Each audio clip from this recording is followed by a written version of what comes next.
қарау үшін жиналдық. Табиғат адамзатқа қарсы. Айыпталушы адам. Айыптаушы тарап оны қоршаған ортаны жоюда кінәлі деп отыр.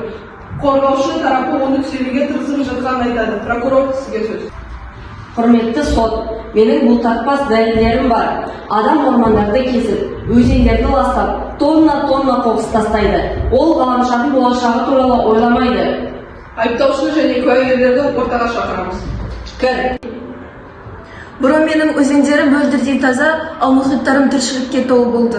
Ал қазір мен химиялық заттармен, пластикпен және мұнаймен уланғанмын. Адамдардың өзі тіпті микропластикпен су ішеді. Осыдан кейін мен қалай өмір сүрмекпін?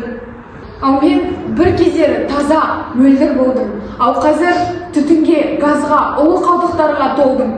Қалаларда адамдар демала алмайды. Тіпті ғаламшар қыза түсуде. Адамзаттың кесірінен менің апаларым, бабаларым жойылып жатыр.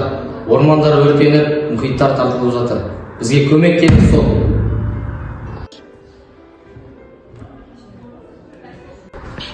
Сотталсын! Саған кешірім жоқ! Адам, сіздің айтатын сөздеріңіз бар ма? Мен қателігімді мойындаймын. Ақтауы жоқ. Сен табиғат үшін не істейсің?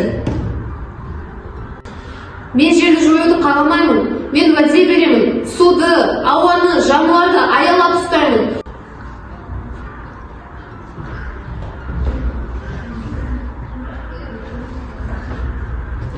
Сот шешімі.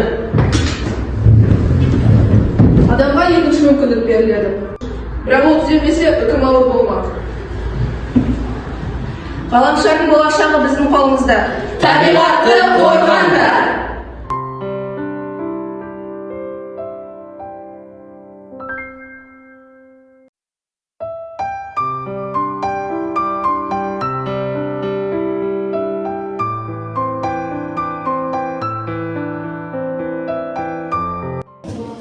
Адам мен табиғат бір тұтас жүйе, оларды бір-бірінен ажырату мүмкін емес. Атмосфера, топырақ, жер су ресурстары адам өмірінің негізгі құрамдас бөліктері болып табылады. Адамдарды экологиялық мәселелерге назар аудартып, қоршаған ортаны қорғауға шақырайық.